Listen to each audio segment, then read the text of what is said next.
In this video, I'll show you how to use the Illustrator script, Cutter Reg Marks. This script is a tool for large format output to create registration marks in files for flatbed cutting plotters.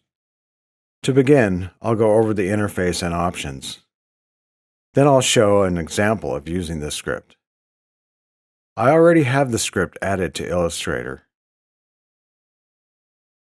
For help adding scripts to Illustrator, see the link in the description for another video that shows the steps. Let's get started. Here I have an example job that needs cutter registration marks. This is demo artwork for a label. Placed into an imposition with cut layer of 104 up. This document for final output has an art layer and a cut layer. To run the script, go to the File menu, Scripts, and select Cutter Reg Marks. The interface has one section with all options. Add Marks to or Create Layer is the name of the layer on which to add the marks. Enter an existing layer or the name of a layer you want created.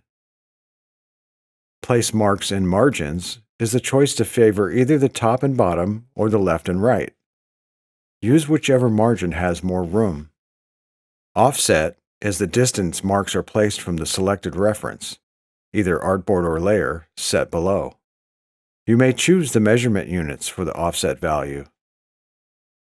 Relative to is the reference from which marks are placed.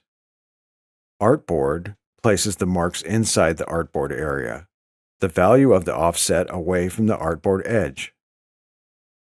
Layer places the marks outside the selected layer's contents, the value of the offset away from the contents. When the reference layer is selected, then choose the layer. Randomized position shifts the marks 1 point in various directions. Once the options are set, click OK. The layer is created and the marks are added. I'll hide the cut and art layers to better see the marks. 4 dots are added in the corners, and a 5th odd dot, about 1/3 down, to make clear the orientation. Now the document is ready to save for final output. Hide the cut layer and save a print PDF. Show the cut layer and hide the art. Now save a cut file for the flatbed cutting plotter. In both cases, leave the marks layer visible, so both files have a matching reference for proper alignment. Adjust options as needed if the marks don't land where you like. Download the script and give it a try. See the link in the description.